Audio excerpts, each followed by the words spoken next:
Catalyst. Do I need to enter my name and everything? I'm registered? No? Yes. They'll ask for your PGA number, I think, too.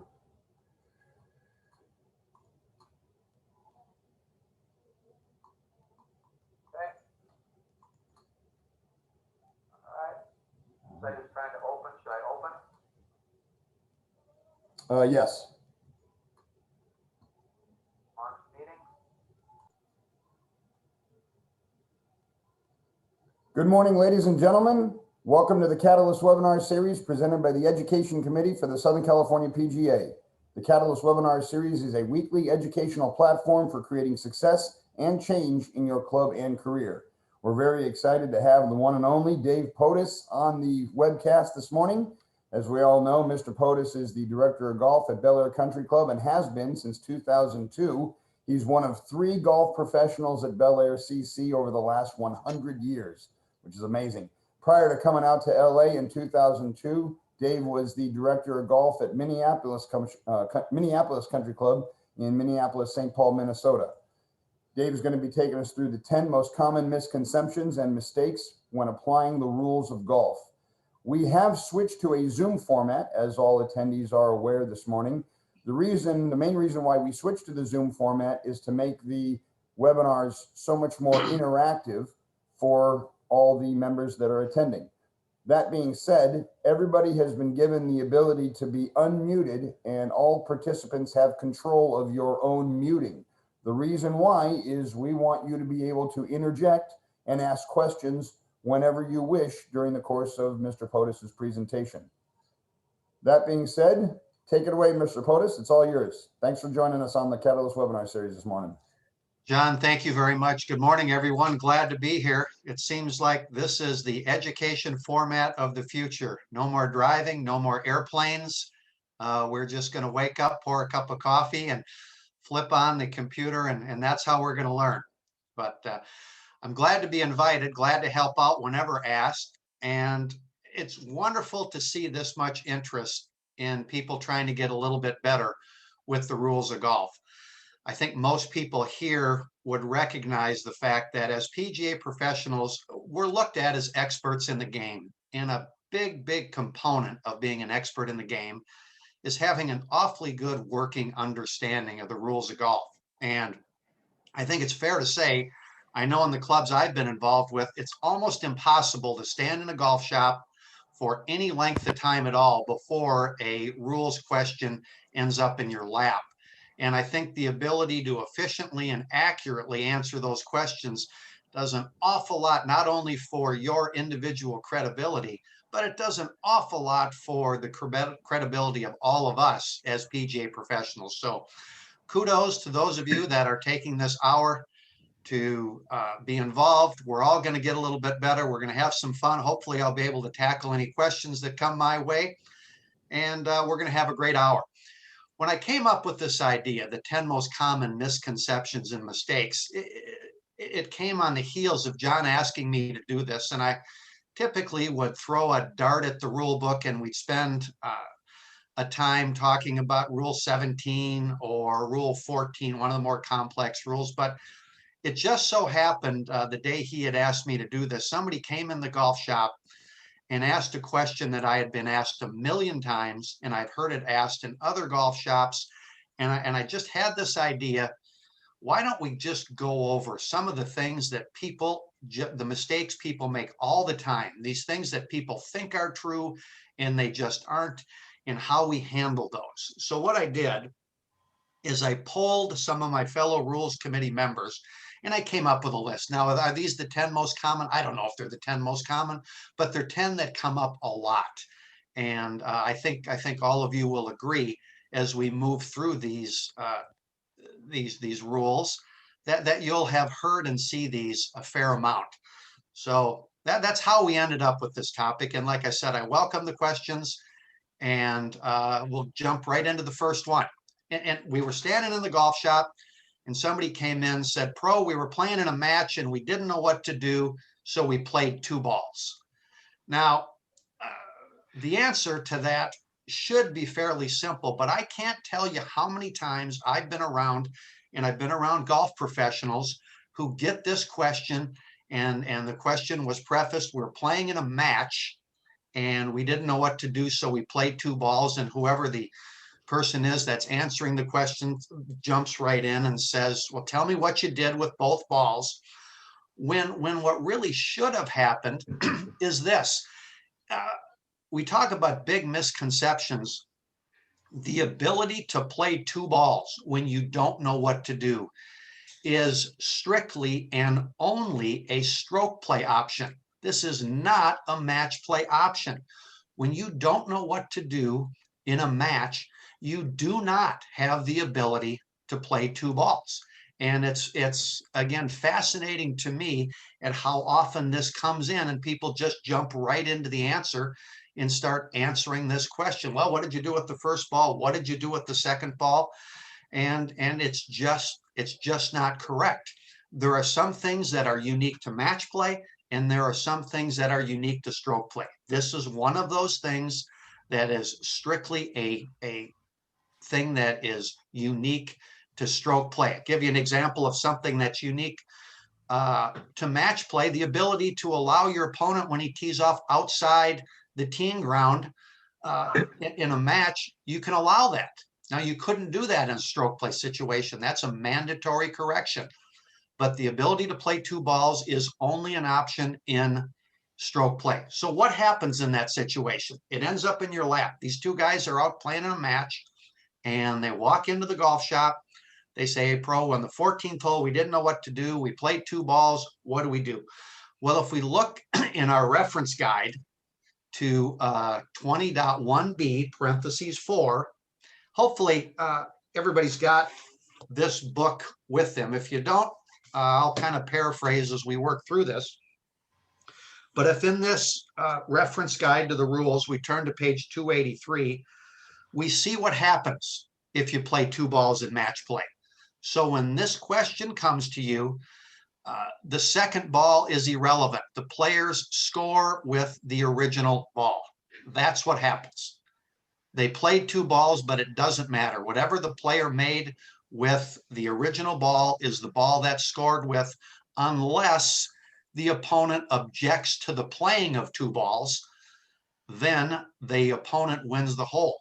Remember, in match play, and the reason two balls are not allowed is that the players have the ability to protect their own interests. The only thing that is affected by John and I either doing this right or wrong is John and I. It doesn't affect anyone else on the golf course.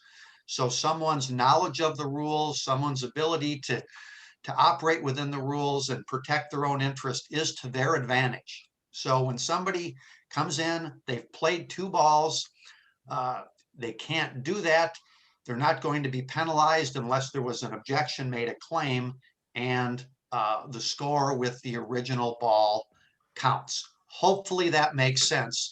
And hopefully, we talk about misconceptions. When this question comes in, the first question out of the golf professional's mouth should be, now let me get this straight, how are you keeping score? Were you keeping score by holes, or was this a stroke play event? Now, obviously, if it's a competition at your club, you'll know the answer to that. But in just a casual game, something that happens daily, come in, tell me how you guys were keeping score. Well, we're keeping score by holes. I was 3 up on the front. All right, obviously, you guys were playing a match.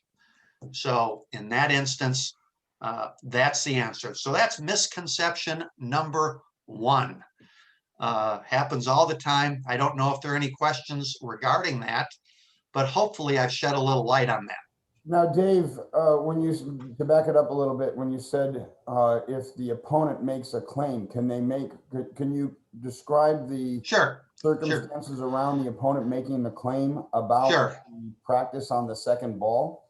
Sure. That's a great question, John. And let's use you and I as an example. So you and I are playing a match, and on the 12th hole, I don't know whether or not I'm entitled to relief from a cart path or something. And I say, I don't know what to do. I'm going to play 2 balls. And you, being smarter at the rules than me, say, Dave, in a match, you can't play 2 balls. And I say, yes, I can. I'm going to play 2 balls.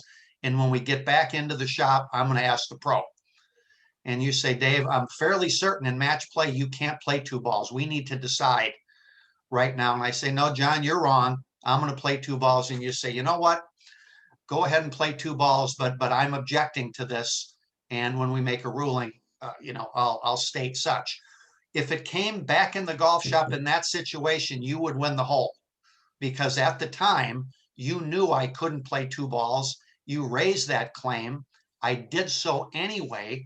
So you now win the hole, because as it states at the tail end of that interpretation, it says if the opponent objects to the player playing a second ball and makes a ruling request, the player loses the hole.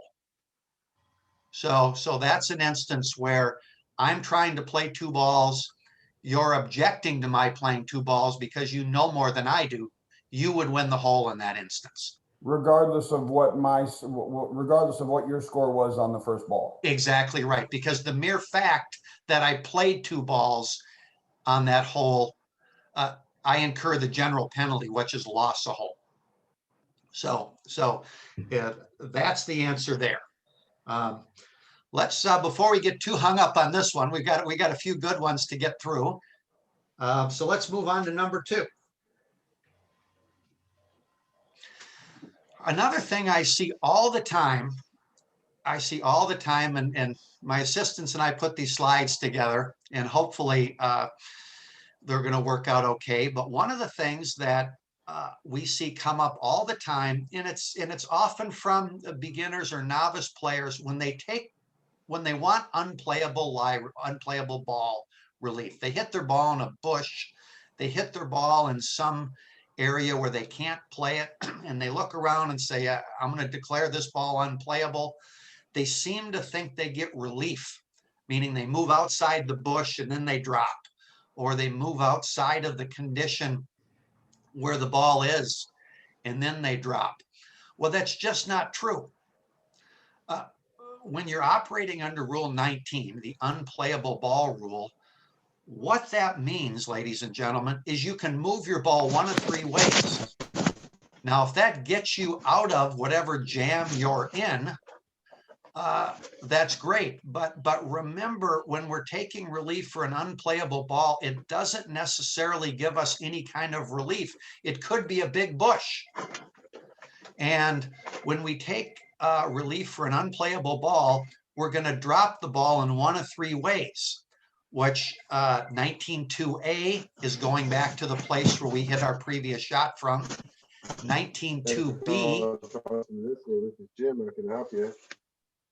19.2b is back on the line relief, and 19.2c is the 2 club lengths either side, no nearer the hole. So remember, when somebody is taking relief for an unplayable ball, they don't just move away from whatever it is they don't like and then drop the ball. It's a specific way to move the ball in 1 of 3 ways. Hopefully that makes sense to everybody. I got to believe that there are people out there that have dealt with this situation at their courses and clubs, where somebody hit a ball into a tree or into a spot and they say, I'm going to declare this ball unplayable, and they just walk out of whatever condition that was the ball was in, drop the ball 2 club lengths from there and play on. But that's a very common misconception, that they get some kind of relief, and really we get to move it in 1 of those 3 ways. John? So 19.2a is going back to the previous spot where the ball was originally struck. Yep. 19.2b is the club length relief. What is 19.2c? 19.2, let me just... The third option. No, 19.2b is back on the line, meaning you keep the point where the ball is between you and the hole and go back along that line as far as you want. And C is probably the one we use most commonly, if you will, and that's the 2 club lengths from the point where the ball is, no nearer the hole. And in the illustration in the slide that's on the screen, what I was trying to illustrate here is the ball is deep in the bush, and with 2 club lengths, we didn't get out of the bush. So as has happened, unfortunately, too often in my playing career, I've ended up taking back-to-back unplayable drops. You know, there isn't anything that says I move that ball 2 club lengths. I think I'm good. I drop it and it rolls right back into where it was. And I'm in virtually the same place I was. I can start all over again. So again, the misconception here is that when the John Q golfer takes relief for an unplayable ball, that he gets free of trouble. And the answer just is that he doesn't get free of trouble. There are 3 specific ways he moves the ball. And if the ball is in a bunker, it gets tightened up even a little bit further. But the important thing to understand is for all of you to remember, we don't, an unplayable ball drop is not a get out of jail free card. Okay. Hopefully that makes sense, but this is something I see all the time at the local level. All right, on to number 3. This is always a fun one, and it's a simple one, but again, it comes up far more than it should. Everybody, if you've got your reference guide, turn it to page 63. Page 63, if you've got the big book. It's 4.2, the very first bullet points under golf balls. I can't tell you how many times somebody has come in and said, you can't, I was playing with Joe and he borrowed a ball. Well, you can certainly borrow golf balls. The rule says specifically there, if you look, it says a player can get a conforming ball to play from anyone else, including another player on the course. You can't believe how many times somebody will come in and say, Pro, I think we got a problem. Joe borrowed a golf ball from Bill, and they can't borrow equipment. Well, you can. What can't you borrow in golf? You can borrow tees, gloves, towels, rangefinders, but there's one thing you can't borrow. What is it? Somebody tell me. Clubs. Golf clubs. That's it. That's it. You can't borrow golf clubs. But like I said, golf balls, gloves, shoes. Can I borrow your rangefinder? The battery died on mine. All those things are fine. So again, common misconception that you can't borrow a golf ball from somebody. Yes, you can. Now, if we were operating at a little bit higher level where the 1 ball rule was in effect, and you were going to borrow a golf ball from somebody, it would need to be the same kind of golf ball. So anyway, that's just a tangent on that. But for all intents and purposes, when we're playing golf, yes, you can borrow a golf ball from somebody. That is not a problem. Let's go to the next one. Dave, real quick, can you just quickly cover over the 1 ball rule? Well, the 1 ball rule is a local rule that's put in at the highest level of competition. And what that rule says, and I don't have it in front of me, but what the rule says in simple terms is, if I play Pro V1 X's and I start my round at the US Open with Pro V1 X's, I need to play the entire round with Pro V1 X's. I can't switch to Callaway Chrome Softs. That's all that says. And that local rule is generally introduced only at the very highest levels of competition. That's all. I mean, it's no more complicated than that. All right. Next.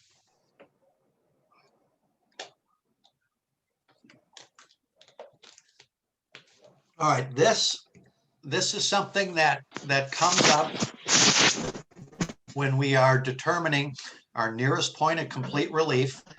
And I've tried to make an illustration here for a player coming off a cart path. And when the common misconception is they just start measuring with their driver, okay?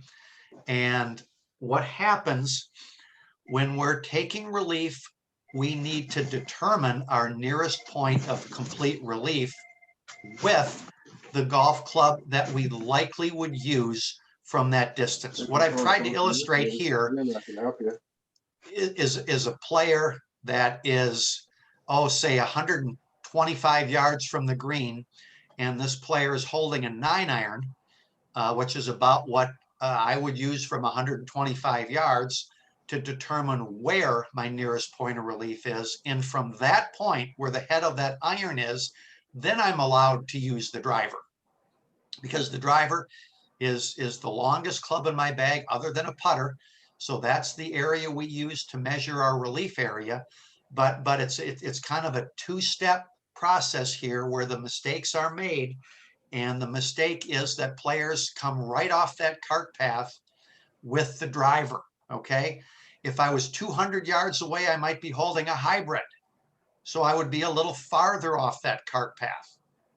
Hopefully that makes sense. So remember, ladies and gentlemen, when we're trying to determine our nearest point of relief and we're coming off an obstruction, an immovable obstruction like this cart path, the first thing we're going to do is grab the club and simulate the swing that we most likely would have made if this cart path was not here. So based on the type of shot and how far we are away, we're going to grab the club that we most likely would have used here. Again, I'm approximately 125 yards away. So for me, that would likely be about a 9-iron. So we grab that club to find our nearest point of relief, and then we move to the driver, okay? We don't just come off the cart path and start measuring with our driver. That's what we see, and that's the mistake I see very often. Hopefully that sheds a little light there on that situation. Okay. All right. Let's see.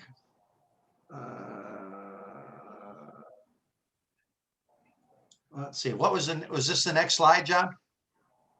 Or go back? Oh, advice. Okay. Let's talk about advice for a second. If we go to the back of the book, under definitions and we look up the word advice,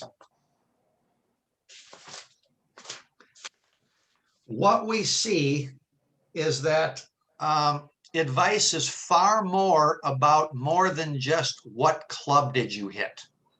One of the things that advice, as we see by definition, is advice is any verbal comment or action that is intended to make, that is intended to influence how a player chooses a club or makes a stroke. That is something that could be, talk about wind direction, talking about the difficulty of the shot. And if we look at the interpretations of something that is advice, it goes down to one player. It talks about a player's ball is lying badly and the player's deliberating on what to take. And another player says, you have no shot at all. If I were you, I'd declare that ball unplayable. That's advice. So I think, a common misconception is that advice is only standing on the tee of a par 3 saying, hey, Andy, what club did you hit? But it's far more than that. Wind direction, things like that. So again, the common misconception is that we want to make sure that everybody understands that advice is a big topic. And there are a lot of things that can be talked about that influence a stroke. Andy? Okay, Dave. You can advise a fellow competitor as to how they can proceed under the rules, yes? Absolutely correct. Information about the rules, things that are public knowledge, are not advice. And one of the reasons I put this in here, because the two interpretations, what is advice and what isn't advice, are really explained pretty well in these two interpretations. And I just think it's valuable for those of us in the business it's a 30-second read, really, these two interpretations. One talks about what is advice and one talks about what isn't advice. But to drill down with your question a little bit more, someone asking you about a ruling is different than you telling somebody what you think they ought to do. You see the difference there? Yeah, I mean, you could tell this player that you referred to earlier, saying, well, you have these three options under ball unplayable if you decide to choose.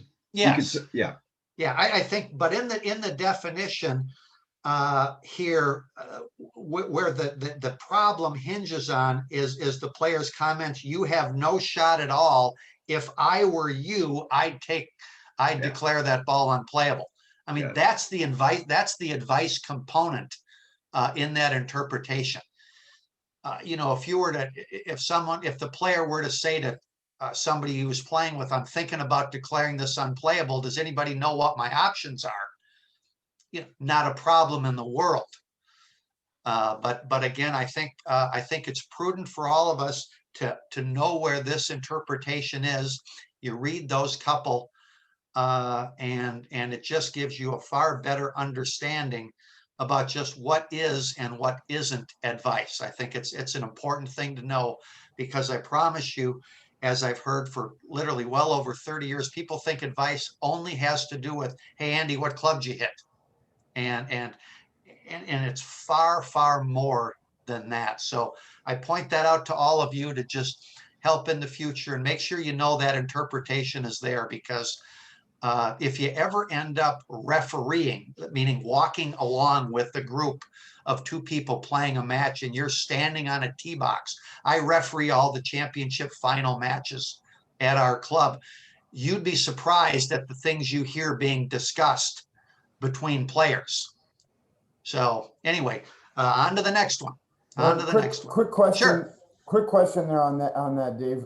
The latter of those two statements, when the opponent gives the advice about taking the unplayable, it's the person that made the statement that's penalized. That's right. And adversely, someone gets on a tee after their opponent has already hit, and they ask which way the wind was blowing on that shot. That's their penalty, and That's that right. is soliciting That's advice right. as well. That's exactly right. The way those penalty scenarios, the penalty is in asking. All right. The penalty. That's a great question, and let's just drill down on this one a little bit farther, because I think it'll make sense. First, we talk about match play. Okay. John and I are playing in a match. We stand on a par 3. I hit a shot. John asks me, Dave, what did you hit? John loses the hole. That's over. You know, he's violated that rule. Okay. Change situations a little bit. Andy and I are standing on the tee of a par 3, and it's a stroke play event. Andy says, hey, Dave, what'd you hit? Right there, Andy got 2. Hey, Andy, I hit a 5-iron. Right there, I got 2 back. That makes sense? Asked and answered. Andy got 2 for asking. I got 2 for answering. Now, if I was smart, when Andy said, hey, Dave, what'd you hit? I'd say, Andy, you can't ask me that. But not being very smart, I tell him I hit a 5-iron. Now we're both penalized. But in a match play situation, the hole was over just as soon as you asked me. You lost. Okay? I got a weird one in regard to that, Dave. What if I were to say, why did you hit a fade there, Dave?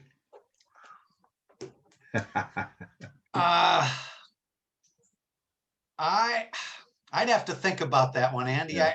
I wouldn't answer you, but I think that probably would breach the line of something that would influence your choice in strokes. Without spending any more time on that, I'd have a problem with that. Okay. All right, let's move on to the next one. All right, penalty area drops. Now this, I can't tell you how many times I've watched this happen. Now this is me not being very good with the rules, taking a drop here on our 11th hole, and you can see where I've measured my 2 club lengths, which is what I get from a red penalty area where the ball came in. And on the left slide, I drop the ball and the ball comes to rest right there, but I'm standing inside the penalty area. Do you know how many people would pick that ball up and drop it again? Yeah. 10 out of 10. 10 out of 10 people would pick that ball up and drop it again. That was a horrible decision on my part to drop the ball right there. As you can see, I have a less than poor shot, but because that ball is within the relief area, that 2 club length relief area, it's not in the penalty area. That ball's in play. That ball is in play. So I've made a terrible decision. I've made a perfectly good drop, but people will pick that ball up and they will redrop it because they don't believe that they can hit a shot standing in the penalty area. Fact of the matter is they can. That ball is in play. All right. So let's just carry this a step further. And in this situation, the player has done just that. And as I've described, the player picks that ball up and drops it again out near the far edge of those 2 clubs. All right. I mean, that's likely what somebody would do here. Oh, I can't stand in this penalty area. So they're going to pick the ball up. They're going to drop it again. Now what happens? What happens here is this. They're going to get 1 penalty for hitting it in the creek. They're going to get a penalty stroke for hitting it in the creek. And they're going to get 2 penalty strokes for playing from a wrong place because that ball was in play when I dropped it. So when I picked the ball up and dropped it again, I've played from a wrong place because I was supposed to play the ball from right where it is. So the total number of penalty strokes in this situation would be 3. Okay, 3 penalty strokes. 1 for hitting it in the water. I think everybody gets that. But once I dropped that ball, whatever it is, a foot away from that red line, that ball was in play. So when I pick it up and drop it again and play it, I've played from a wrong place, which is a 2-stroke penalty in stroke play, or it's loss a hole in match play. But this, again, I put this up there because as I was talking to my brethren on the rules committee, this is just a common mistake that people make. And when it's made, I think those that are a little bit farther along the line in the rules knowledge would recognize that the player has played from a wrong place, give them the penalty stroke for coming out of the penalty area, and give them 2 more penalty strokes for playing from a wrong place. They could avoid the second 2. We'll just, again, expand on this a little bit. So let's say there I am. I pick that ball up and I drop it down near the outer edge. And Andy comes back in and says, "Hey, Dave, you can't do that. That ball was in play."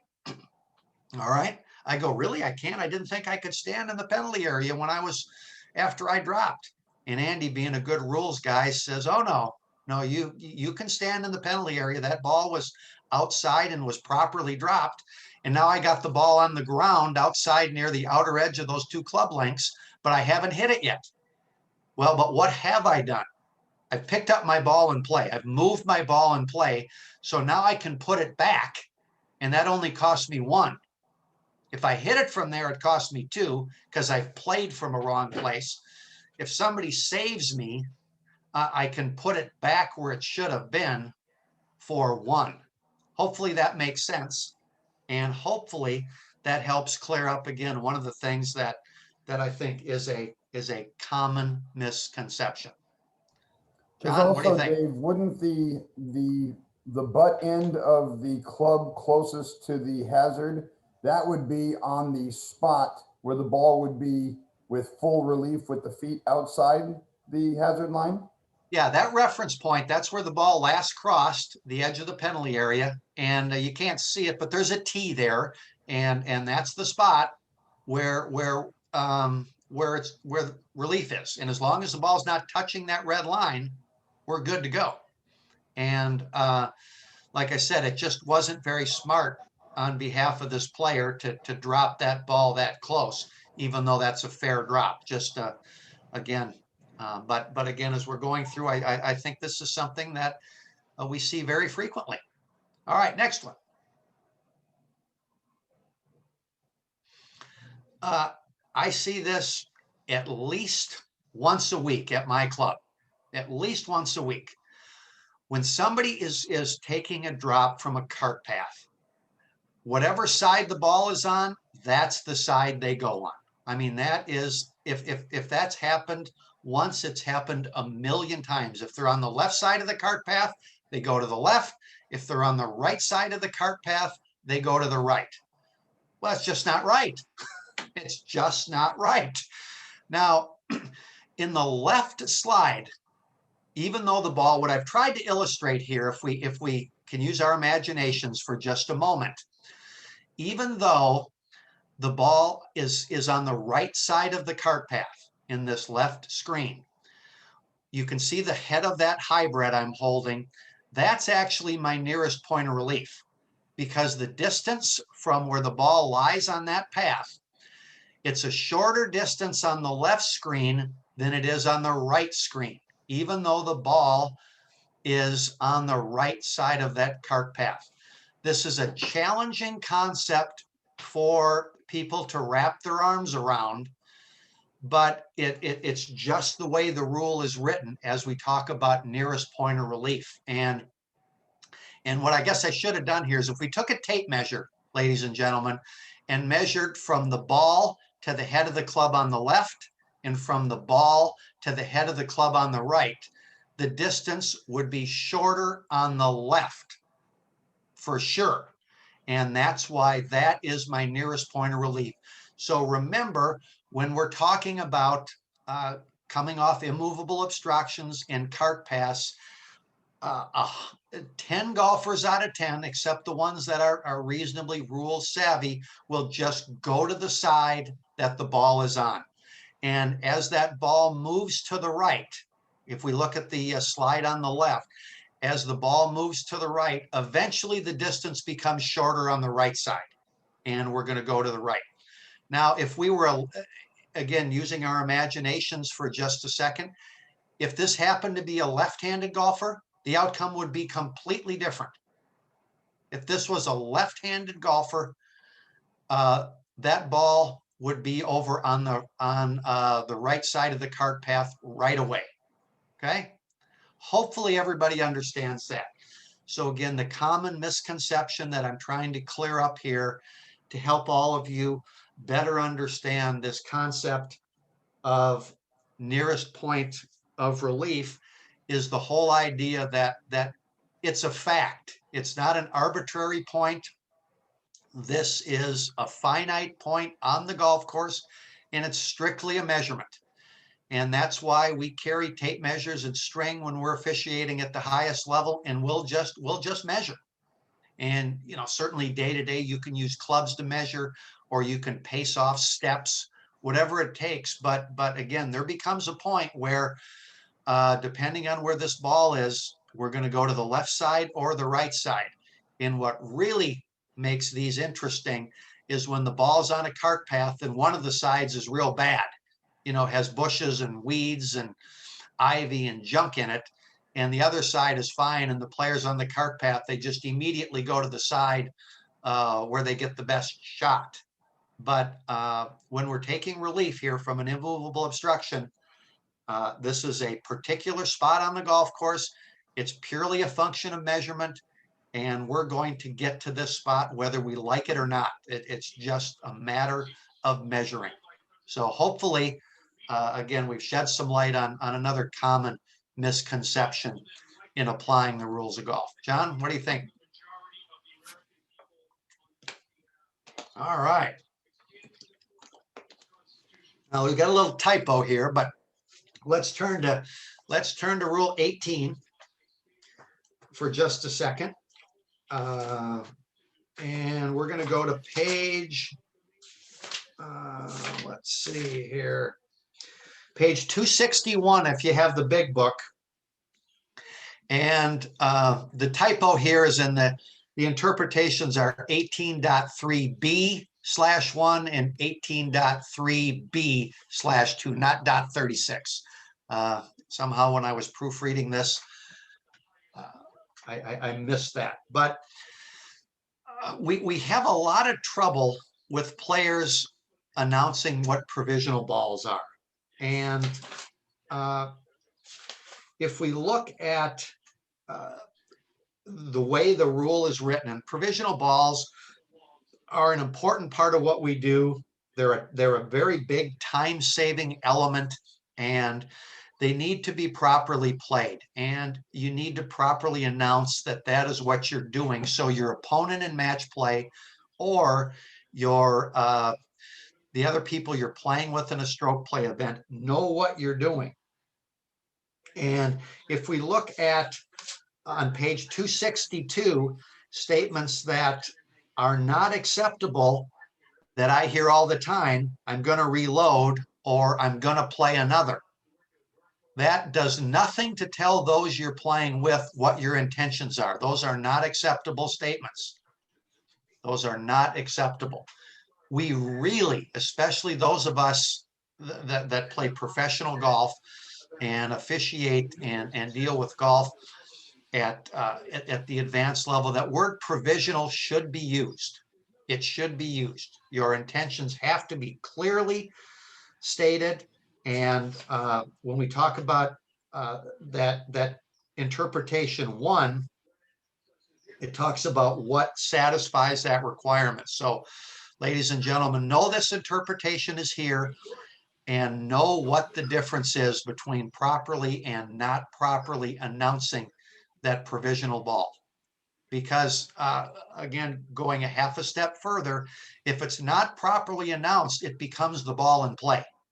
That's what that ball is. It's not a provisional ball. It becomes the ball in play.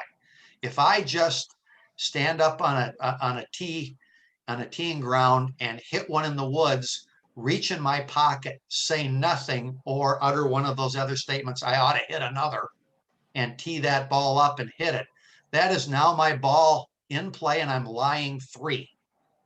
So that's what happens. I mean, the consequences for not properly playing this provisional ball are fairly severe, but I think it's prudent for all of us in the golf business to peruse those interpretations, because playing provisional balls is such a common thing that we do.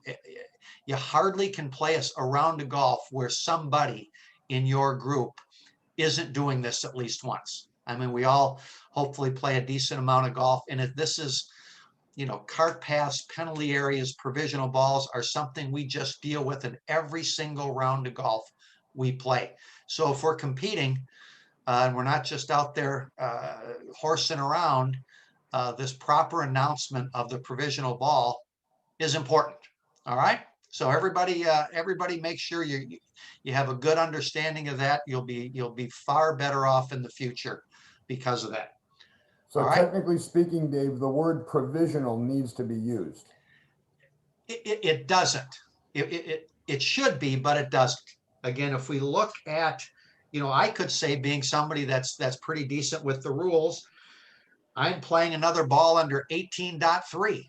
Well, 18.3 is the provisional ball rule. That satisfies the requirements.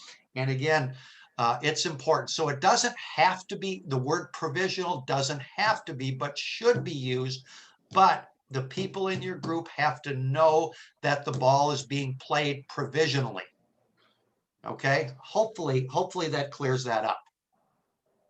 Just the fact that you hit another ball does not, the mere fact of hitting another ball doesn't make that ball a provisional. Okay, all right. Now, this is a fun one, and having just come off Masters Week, but I see it a fair amount. And how often do we see people drop on the green side of a yellow penalty area? You can't do it. Let's think about, ladies and gentlemen, having just watched the Masters this last weekend, I bet most of us did. I want you to picture the 11th hole at Augusta National. It's about a 500-yard par 4 with that water, the penalty area, on the left side of the green. All right. Now, at any club probably in the world, other than the one that they just played that tournament on, that would probably be marked red. All right. If we were anywhere else in the world, we'd probably see a red line around that penalty area. But at Augusta, we see a yellow line. And why do we see a yellow line there? Because they're not going to let you drop on that green side of that penalty area. That's why there's that drop area back over by the bridge. So if you choose to aggressively play to the 11th green at Augusta National Golf Club and misstep, and your ball goes in the water, you're not dropping the ball on the green. There, you're going back over to that drop area over by the bridge, and now you're going to have to flip a dicey little wedge over that water to get it back on the green.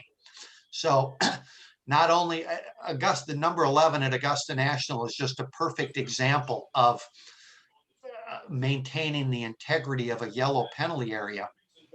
But I think it lends itself to all of us that are in golf and in rules that there's just not going to be situations where you're dropping the ball on the green side of a yellow penalty area.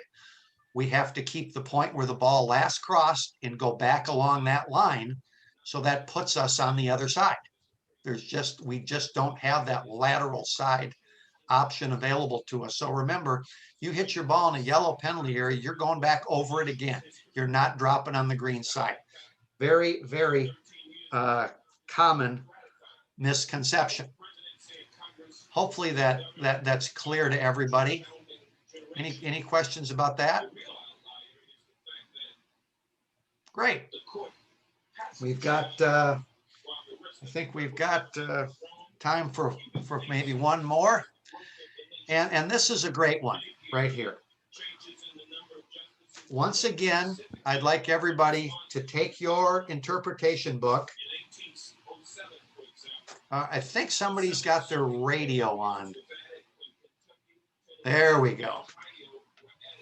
Let's go to our interpretation book and go back to the definitions, and let's pull up the definition of lost. All right, let's pull up the definition of lost. And I'm going to close this door for 1 second.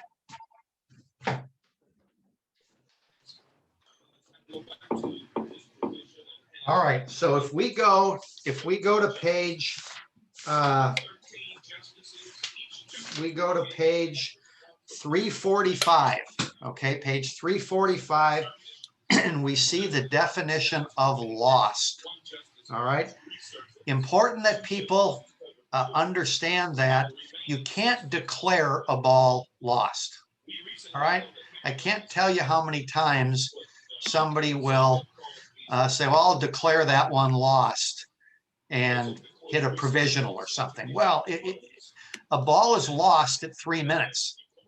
And one of the things that comes up is we see players hit a poor shot on a par 3, okay, and then properly play a provisional, okay, properly play a provisional, declare the ball provisional, and hit it right next to the hole and say, well, I'll just declare the first one lost. Well, no, you're not declaring the first one lost. You properly played a provisional ball, and if that original ball is found inside that 3-minute search time, that becomes the ball in play. So you can't just declare your ball lost. Hopefully that makes sense. And there are a couple of great interpretations here about that. And something good to remember. So balls cannot be lost by declaration. They're lost at the end of 3 minutes. So we've got a few minutes left, John. So maybe we should take some questions, if there are any out there. Indeed. Once again, you cannot declare your ball lost until the 3-minute mark is up. Sure. Now there are other things that you can do to put a ball in play. If I hit a ball toward a wooded area and don't say anything and re-tee another ball and drive it down the fairway, now I've not played a provisional ball. I've put another ball in play. So that action has rendered my ball out of play or lost. But you just can't simply say, I'm declaring that ball lost. You have to do something. Time has to expire. You've got to put another ball in play. There's an action that needs to be taken. The simple declaration itself has no meaning there. So a common misconception. So I'll just declare that one lost and play my provisional. Well, I might want to go find your ball. And that situation has actually happened a fair amount, where somebody says, I'll declare that one lost, and says, well, no, I think you got a ball over here. I see a ball. You've got an obligation to go over there and try to identify it. So important there.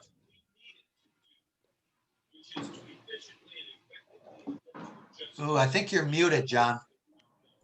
Just a reminder to all the members that are on the webcast this morning, you have been given the ability to unmute and ask Dave questions directly. So give you a chance to do that. Dave, I have a question that I've been here at Monterey for almost 5 years now, and I just discovered by accident that we have two ladies organizations here, the 18-hole ladies club and the 9-hole ladies club. And I just discovered that the ladies 9-hole club for the last 4 years have had their own local rule that states that if a player, and they did it for pace of play reasons, but their local rule that they created states that if a player leaves a club behind during the course of a round, they cannot add that club back into their bag after the following hole has been completed.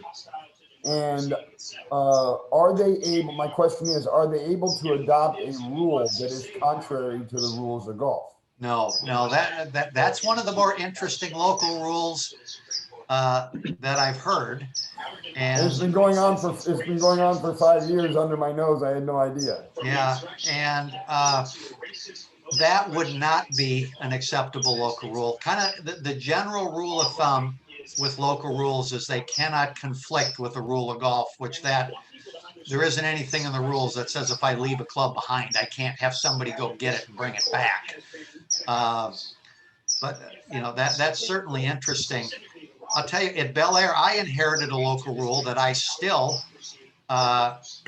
use, and it flies right in the face of the rules of golf. And our 10th hole it requires a 150-yard carry over a canyon. And there's a drop area on the far side of the canyon. And guys will top the ball in the canyon and go to the other side and drop it. Well, is it right? Absolutely not.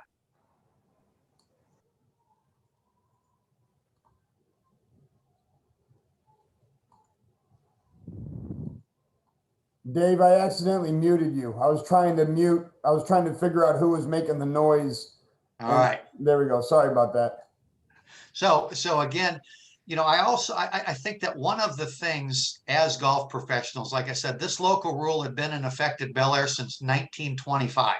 Now I'm pretty good at the rules, but you know what? Those 800 guys have been playing it like that, and I like my job and I want to keep my job. So that local rule that's absolutely incorrect stays right on every one of our rule sheets. So even at a club like ours with, if you will, somebody that's pretty decent with the rules, every once in a while, remember, we all got to get paychecks. Every once in a while, we do the best we can, but we still have to be smart and remember who's paying us. Right. So looks like, are there any more questions? It looks like we're kind of getting close to time, but happy to take another question or two. I see on the screen my old buddy Gary Albin on the webinar, one of the great rules people in our section. Gary, good to have you. Thank you, Dave. I think it was a very nice presentation, and every one of those rules I see quite often working out there with either a section event or a junior event. So you did cover many things that happen quite often out there. Thank you. I'll tell you what, just as an aside, for those of you that are interested in getting better with the rules of golf, and I'm not joking, and I just thought of it when Gary brought it up. If you want to get some experience with the rules of golf, go work a junior tournament. Raise your hand and go work a junior tournament. and you will, the fun part, again, if you're trying to get better, you will end up giving rulings all day long. You know, when we go to the PGA Championship or the Masters or something like that, there are days that go by where we never make a ruling. I mean, we're dealing with the best players in the world. They're careful as careful can be. And there are times we spend 12 to 16 hours on a golf course, never open our rule book, never give a ruling. You go work a junior event like Gary alluded to, you might have 4 rulings going on at the same time on 2 different holes. So those of you that are interested in this subject, and I encourage all of you to take an interest in it because it makes our profession and game better, get involved in junior golf as it relates to the rules component, and you'll be busy. You'll be busy. It's a great way to cut your teeth. Thank you, Dave. Indeed. Ladies and gentlemen, on behalf of the Education Committee for the Southern California PGA, we'd like to extend our deepest gratitude to Mr. Podas for his time and sharing his expertise with us this morning. I want to remind everybody that the Catalyst Webinar Series webcast goes on every Thursday morning at 8 a.m. Pacific. Please join us next week with Ken Farrell of the Southern California PGA Career Consultant. We're delighted to have him on.